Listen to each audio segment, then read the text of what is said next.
आज जो नेपाल में हो रहा है इससे नेपाल की जनता तो शॉक में है ही, साथ में पूरी दुनिया शॉक में है। क्योंकि नेपाल में जो आज हो रहा है वो नेपाल के इतिहास में 20 साल पहले हुआ था और 2006 के बाद पहली बार इतना बड़ा भीषण प्रोटेस्ट नेपाल गवर्नमेंट के खिलाफ हो रहा है। आपको मैं याद दिला दूं कि 2006 में जब राजा को हटा करके डेमोक्रेसी लाने की बात की जा रही थी तब इतना ज्यादा प्रोटेस्ट हो रहा था। उसके बाद पहली बार जब वापस से मोनार्की की बात की जा रही थी तब भी इतना बड़ा प्रोटेस्ट नहीं था जितना कि अभी हो रहा है। तो हो इसीलिए रहा है क्योंकि नेपाल की जो सरकार है उसने 26 ऐसे सोशल मीडिया एप्स बैन कर दिए, जिसके बाद जो प्रदर्शनकारी हैं, जो जनरली जेनजी हैं, वो सड़कों पर आ चुके हैं और उन्होंने पार्लियामेंट को डैमेज पहुंचाने की भी कोशिश की, जिसकी वजह से कई जगहों पर कर्फ्यू लगा दिया गया, कई जगह पर टीयर गैस, वाटर कैनन से दागा गया, पैलेट बुलेट्स भी चलाए गए और लास्ट में जब भीड़ कंट्रोल नहीं आई, जब सरकार के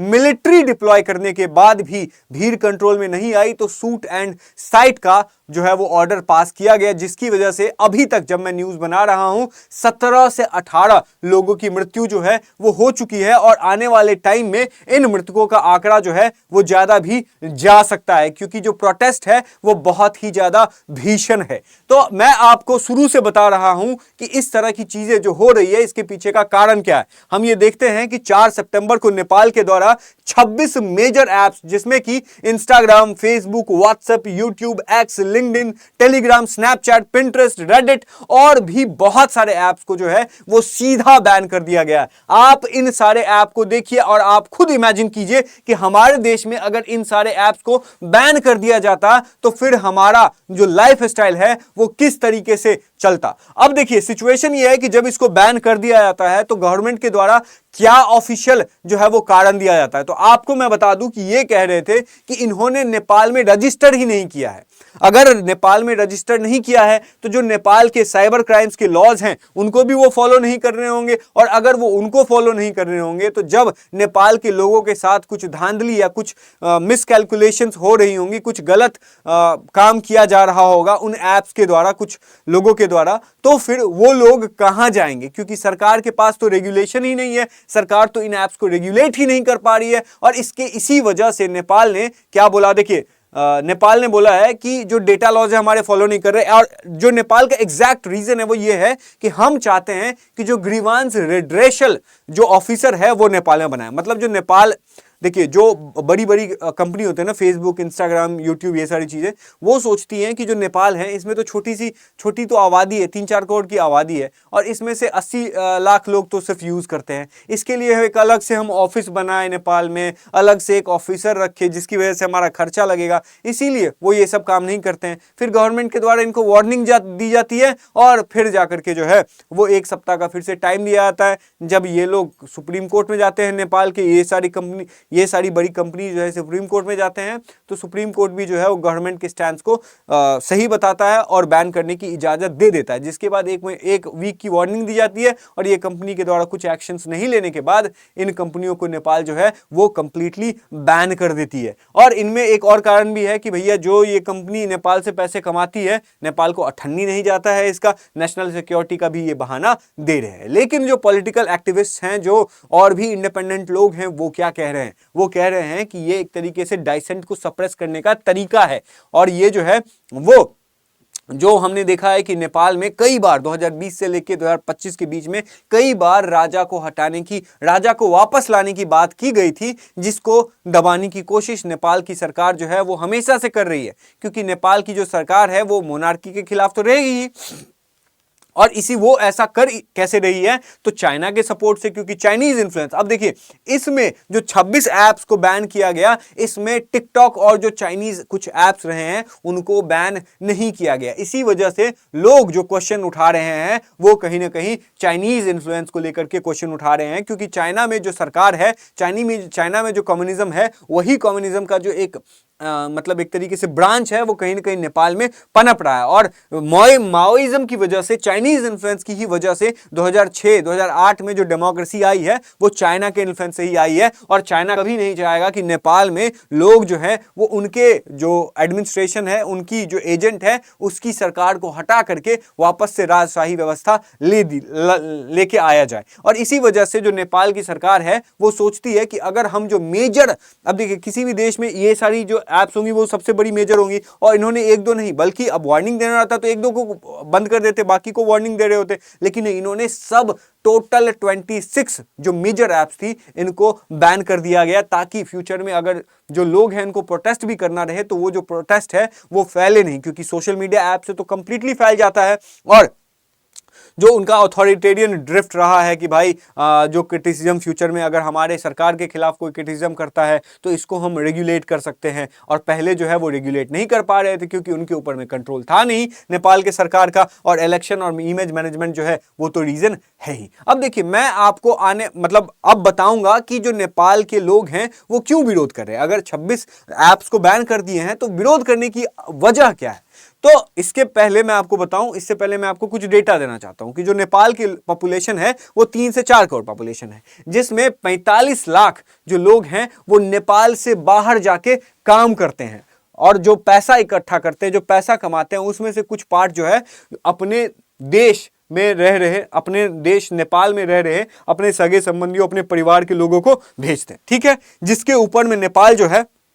जिसको रेमिटेंस बोला जाता है, जिसके ऊपर में नेपाल जो है वो नेपाल की जीडीपी 26%, जो नेपाल की पूरी जीडीपी है वो रेमिटेंस के ऊपर ही डिपेंडेंट होती है, और ये 11 बिलियन डॉलर्स का रेमिटेंस है, जो कि 2023-24 का डेटा मैं आपको बता रहा हूं। इसमें आप देख सकते हैं कि 45 लाख लोग में से जो 5 से 5.5 लाख लोग हैं वो पिछले 8 महीने में ही नेपाल छोड़ करके जा चुके हैं, क्योंकि वहां पर जॉब्स नहीं है, करप्शन है, बहुत सारी बातें हैं। कहां जा रहे हैं? यूएई में 6 लाख लोग हैं, कतर में 4 लाख है, मलेशिया में 3.8 लाख है, और सऊदी अरेबिया में 2 लाख लोग हैं। तो लोग जो हैं वो अगर छोड़ के भाग रहे हैं, तो अगर अपने लोगों से बात करना होगा तो कैसे बात करेंगे? तो उनके पास जो ऑप्शन है वो क्या है? वो ऑप्शन है टेलीग्राम का, वो ऑप्शन है व्हाट्सएप का, वो उनके पास ऑप्शन है मैसेंजर का, वो उनके पास ऑप्शन है इंस्टाग्राम का, और वो उसी तरीके से उनके साथ बात कर रहे हैं। तो सोचिए कि 8 मिलियन जो सोशल साइट्स यूजर हैं, 80 लाख जो लोग हैं, वो अपने परिवार से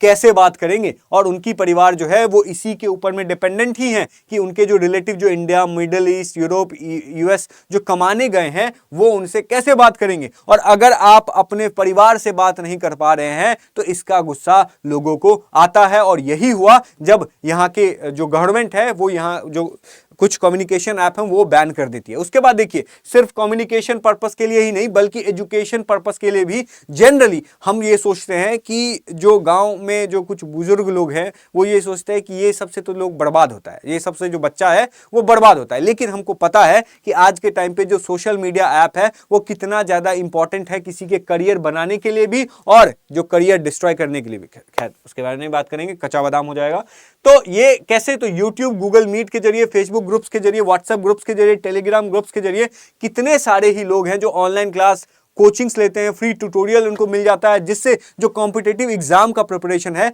वो करना आसान हो जाता है। आज के टाइम पे अगर सोशल मीडिया ऐप ना रहे तो लोगों की जो प्रिपरेशन है, लोगों की जो स्टडी है, सब कुछ ठप हो जाएगा, सिर्फ कम्युनिकेशन ही नहीं होगा। हम जानते हैं कि जो आप देख रहे हैं ये वाली वीडियो, ये भी यूट्यूब के ऊपर ही है, और वहां के लोग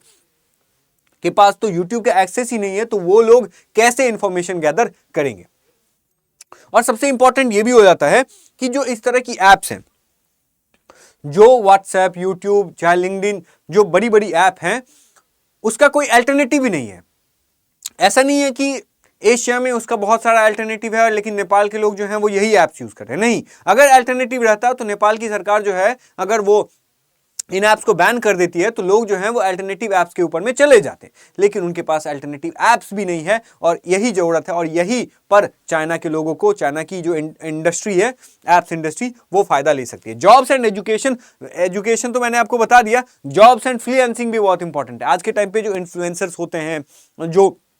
इंस्टाग्राम पे रील्स बनाते हैं, आपको पता होगा, जो डिज़ाइनर होते हैं, जो कोडर्स होते हैं, कोड करने वाले जो डिज़ाइनर होते हैं, ग्राफिक डिज़ाइनर होते हैं, एडिटर होते हैं, जो वो लोग लिंक्डइन के ऊपर में डिपेंडेंट होते हैं, अपवर्क के ऊपर में, इंस्टा डीएम के ऊपर में डिपेंडेंट होते हैं। तो उन सब का जो पूरा सिस्टम है वो कोलैप्स हो सकता है। पूरी जो डिजिटल मार्केटिंग का इंडस्ट्री है, जो स्मॉल आईटी फर्म्स हैं, सब कुछ इससे दिक्कत में आ सकता है। उसके बाद जो स्मॉल बिजनेसेस हैं वो भी बहुत इंपॉर्टेंट है, क्योंकि हमको पता है कि जो नेपाल में जो लोग हैं, अब सोचिए कि फेसबुक के द्वारा सिर्फ लोग बात नहीं कर रहे हैं, वो अपना जो प्रोडक्ट है वो भी मार्केटिंग कर रहे हैं। तो मार्केटिंग कर रहे हैं तो जो स्मॉल सेक्टर हैं उनके तो प्रोडक्ट्स नहीं बिक पा रहे हैं, तो वो फेसबुक के थ्रू बेचते थे। अब फेसबुक बैन हो गया तो कैसे बेचेंगे। दूसरी बात यह है कि जो नेपाल की जो टूरिज्म है, नेपाल की जो जीडीपी है, वो टूरिज्म के ऊपर भी बहुत ज्यादा डिपेंडेंट है। और टूरिज्म जो है वो फैलता कैसे है, तो वो इंस्टाग्राम के थ्रू। अब देखिए, जनरली लोग इंस्टाग्राम अपने इंटरटेनमेंट पर्पस के लिए यूज करते हैं, फेसबुक लोग बात करते हैं। तो जितने भी जो टूरिज्म से रिलेटेड एड्स होते हैं, जो रील्स होते हैं, जो विजुअल्स होते हैं, वो या तो फेसबुक के थ्रू या तो इंस्टाग्राम के थ्रू ही आता है, जिसकी वजह से जो टूरिज्म है वो प्रमोट होता है, लोगों को पता चलता है कि नेपाल में इतना अच्छा सीन है, इसीलिए हमें विजिट करना चाहिए। और जब ये सारी चीजें रहेगा ही नहीं तो देश का जो टूरिज्म है वो भी पिट सकता है। और फ्रीडम ऑफ एक्सप्रेशन तो है ही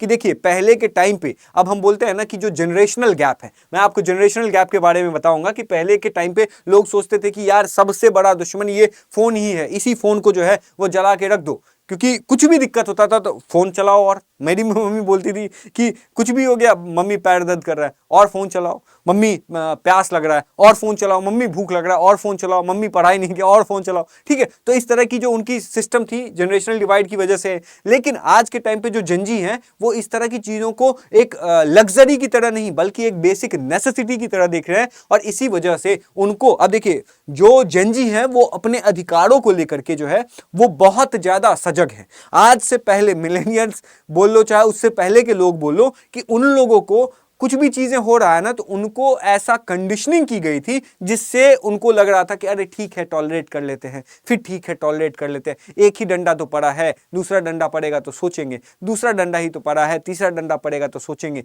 मेरी मतलब उसी की बहन की तो कोई तो गाली दे रहा है, उसी की मम्मी के साथ तो दुष्व्यवहार कर रहा है, जब हमारे ऊपर आएगा तो हम सोचेंगे। तो इस तरह की जो मानसिकता थी वो पहले के लोगों में मानसिकता थी। लेकिन आज के टाइम पे जब लोग सोशल मीडिया पे देख रहे हैं, अवेयर हो रहे हैं, बहुत तरह की नॉलेज एजुकेशन, मोरल एजुकेशन ले रहे हैं, तो फिर आज के जनजी के जनरेशन में इस तरह की चीजें जो है वो लोग इनलाइटन हो रहे हैं। और इसीलिए वो लोग अपने राइट्स के लिए सजग हो रहे हैं, जिसकी वजह से अगर उनको लगता है कि उनका फ्रीडम ऑफ एक्सप्रेशन इस तरीके से दबाया जाएगा तो फिर वो आवाज उठाएंगे और वो किसी के आगे झुकने को तैयार नहीं होंगे। इसके सामने में हमने देखा है कि कैसे जब स्टार्टिंग में ये जो इस तरह की चीजें हो रही है तो ये प्ले आउट कैसे होती है। तो स्टार्टिंग में जो प्रोटेस्ट रहता है वो सिंपल रहता है, लेकिन बाद में जाकर के ये प्रोटेस्ट आगे भड़कने लगता है, जिसमें कुछ प्रोटेस्टर्स का ये भी कहना है कि जब हम प्रोटेस्ट कर रहे थे तो इसमें जो हमारा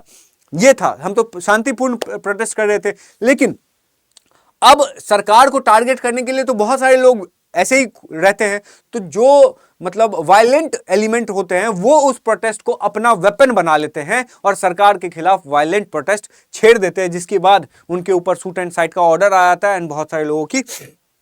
मृत्यु हो जाती है। ये सब होता है कब? जब पार्लियामेंट के ऊपर में एंगर बढ़ता है और लोग जो है वो पार्लियामेंट को डिस्ट्रॉय करने की कोशिश करते हैं। पार्लियामेंट को टारगेट करने के पीछे जो कारण है वो ये है कि 2006 में भी जब भी ज्यादा लोग उग्र होते हैं तो पार्लियामेंट ही is the source of power, and if the people are not satisfied with the given power then they thought कि we should not let them control. ठीक है, तो इसी वजह से वो जो है वो पार्लियामेंट को टारगेट करते हैं, क्योंकि जो करप्शन का सिंबल है, जो पावर का सिंबल है, जो अनरिस्पॉन्सिव लीडरशिप का सिंबल है, वो पार्लियामेंट ही है। और जब क्लैशेज होता है तो फिर सिक्योरिटी जो आती है, उसके बाद वाटर, आप देख सकते हैं टीयर गैस, उसके बाद बहुत सारी चीजें होती हैं। अब इसके ऊपर में बहुत सारे लोगों का अलग अलग राय है। जो ऑपोजिशन है, जो पुष्प कमल दहल की जो लीडरशिप है, वो नेपाल की गवर्नमेंट को बहुत ज़्यादा क्रिटिसाइज कर रही है। बहुत सारे लोग जो है वो गवर्नमेंट के अगेंस्ट में है और बहुत सारे लोगों की अलग अलग प्रतिक्रिया आ रही है। बाकी आपको क्या लगता है कि इस तरह की प्रोटेस्ट के ऊपर में इंडिया को किस तरीके से कंसर्न लेने की जरूरत है, क्योंकि इंडिया जो है वो नेबरिंग कंट्री है और इंडिया नहीं चाहेगा कि अगर ये प्रोटेस्ट चाइना के इन्फ्लुएंस में हो रहा है तो ये प्रोटेस्ट हो। और अगर इंडिया को लगता है कि ये चाइना के इन्फ्लुएंस में हो रहा है तो इंडिया को भी कुछ ना कुछ एक्शन लेना चाहिए। और साथ में अगर नहीं है चाइना का इन्फ्लुएंस, जेन्युइनली अगर इंडिया जो सरकार है वो कुछ ना कुछ स्टेप ले रही है तो इंडिया को आगे आना पड़ेगा, क्योंकि इंडिया में भी बात की जा रही है कि डिजिटल टैक्स जो है वो लाया जाए इन सारे कंपनीज के ऊपर में जो कंपनी भारत के लोगों से पैसा कमा रहे हैं। लेकिन यहाँ के जो कंपनी है उनको यहाँ पे ऑफिस खोलने में कोई दिक्कत नहीं है, क्योंकि जो इंडिया की मास है वो बहुत बड़ी है। लेकिन इसमें जो इंडिया ऑफर कर सकता है वो ये कि जो रिड्रेसल ऑफिसर होगा जो इंडिया में फेसबुक या यूट्यूब का होगा, वो